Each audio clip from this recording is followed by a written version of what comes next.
حالا تماشاوان شاش بوی گوتو بیشه که بهتر رو نه خستنه که بهتر لسر زنجیره جبینن کو شانده انک اسید چند روزن بوری ده انجام دایسه برای خودت ما برایز محمد اسماعیل اندام دسته اثرواتی انجمن اجتماعی کرد لسوریه کن هالگرمنا برایز محمد دنباش جبینن وال گر کی هاتنا انجام دان سپاس لابوريز حمي تماشاوان برنامج آكرا وحمي كارمن ديويرا شاندا انجمن اجتماعي كردي سرکاتی انجمن اجتماعي كردي هات اسطنبول دیدار کی گرینگ لموعد روجا السر هات قل همانجا سوري هات كرن باربو او ناكوكي قلنا بين مدى ما داد اسطنبول بتقول كرن شروعا كرن بهبرا هروسا ما دلگرانیا خونیگرانیا خود داپ یا کرن سر واد از دریجی گل سر حق الوطن مج جبال وان چقدران دا اصعدات تكرن وما تأكيد كر واجب مرة إنه بكمية كتير متابعة بان كرياران بان خرابية قل حقيقي الوطن تكرن وأبتشت هذا بسكنة واجي قال كي تبلي هنوستان جمال اجتماعي كردي بون وسر مناطق ما تبدا مناطق سوريا وحمي بربانية بر مناطق سوريا ممكن هر وصل ما بالجرانية خدا فيها كرج برضو أو هي شوازة جهتنا ديموغرافي جوبي شكرن ما تواجه تكسكر جو جهتنا ديموغرافي جبرش علي بابي كرن انجمن اجتماعي كردي وهمهيا سوري تبدا دجيوينا جبرش جداران جبرش عليا باجي بكر هر وصل أو دانستاندن كشين قلنا بنا انجمن همهنگی دا هات بحث کردن و شوازه که گل کی برحتی جی درباز. بعد باشا برز محمد اسماعيل جوینا نو برپرسن هپایمانیان اجتماعی اپوزیسیون سوریه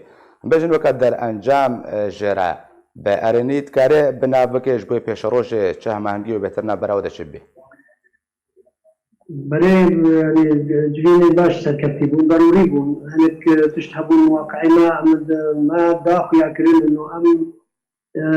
شريكي هذا انه سياسات لا بس مجاملات تانية اما ام شريكي ولا بس ام صار عرضينا طيبة من دي ما هي ام نوناري ملاتكي طيبة من دي هي زماني هي فكاتي جباتاوي كوملجي انجماني خجري حميل صار عرضينا هندري سوريا دنا سوي كيجي ام بتر واقعي هندبه دينن نرينا جيوا بتر واقعي تربن غركه هو اشتغرانيا بشتوانيا نرينا ما هلوسنا بكي سربي اساسي او تشتغلوا انجمن اجتماعي كردي جي ملاحظات ما درباري في ورقو سركه مثلا دزريجه سر وان سر ملاطنات بو او كرياري وان جروبي چقدار بكرن هر وصا مثلا جهتنا ديموغرافي هر وصا مثلا انه او تكليه قدام انجمني وهمهنجا سوريدا او ريكفتنا ما بين مدى او ريكفتنا ضد بشكل جريج حمي مساخو دوكومنت همهنجا سوري سر حمي اصلا دولتي بلا بكرن انجمنا اجتماعي كردي بكاته كي جريج بكاته انجمنا همهنجا سوري هر وصا حمي اوبوزيسيون سوريدا سر خلا حميا نرين ودانستان شدين وقالك نرين نيزكاي جدا نرين مدى هم باشا برز محمد اسماعيل جبنا قال جيمس جيفري شاندي امريكا تايبز بو سوريا نعبرو كاوي براستي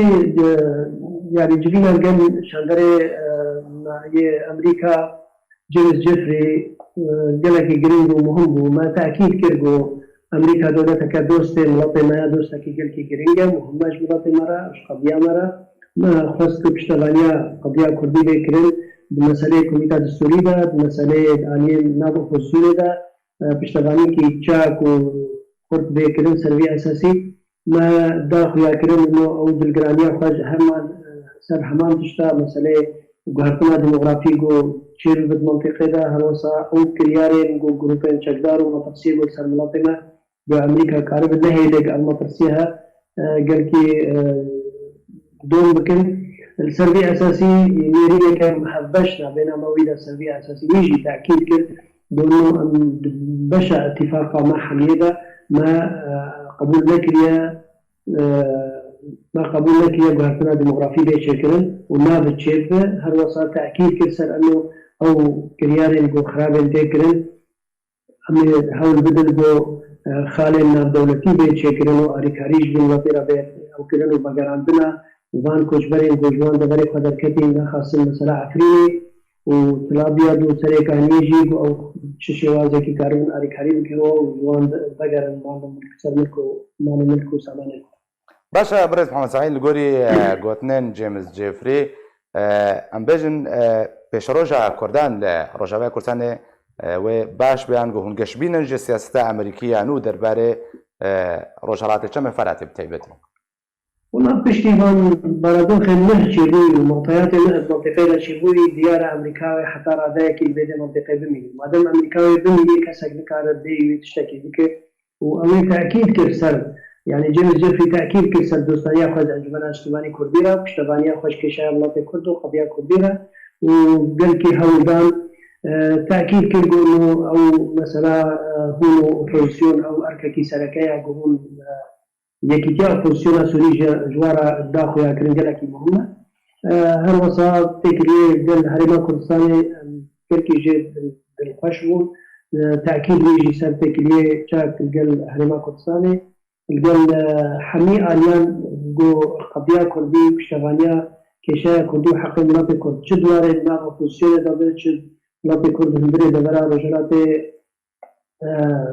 سوريا دابل بالتبعي ما هنا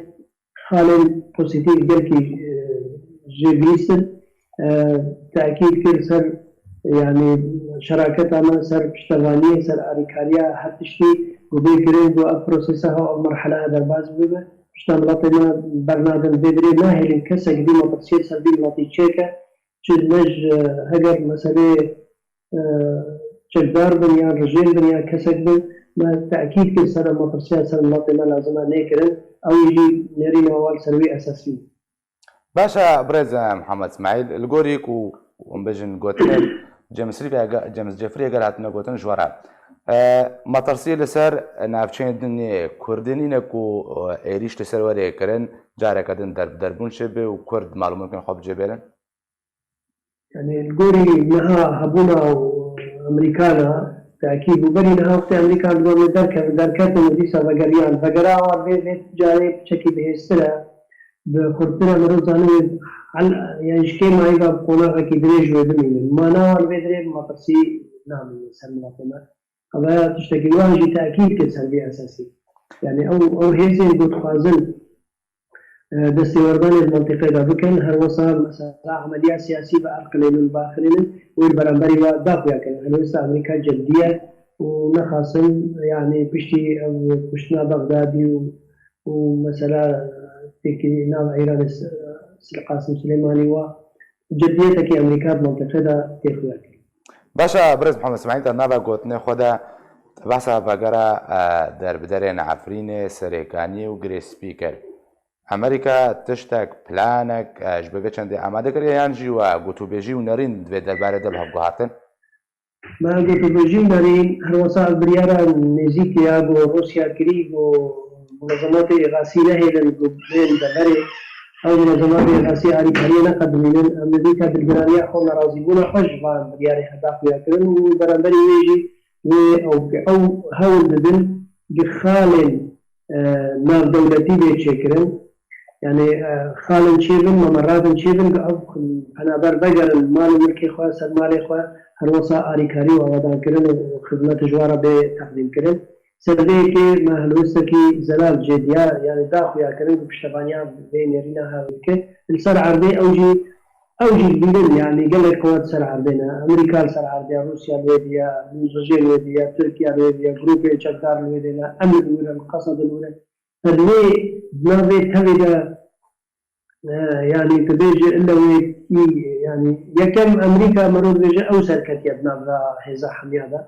يجوا باعتبار هؤلاء خطرة وهزاي خطرة وإمكانيات خطرة أو كانوا زمينة كي بيدا بك أرضية كي نابنا إشكي ما يبقى ناب وان مثلا كلدا خوب ودا هاو بدو هذه خطوة كي يعني درحتيا خشتكي ولو رداخو يا كرد سردي كي ظرفة كي تشيل بكارب أمريكا رولا كجرينجا رولا كسلكة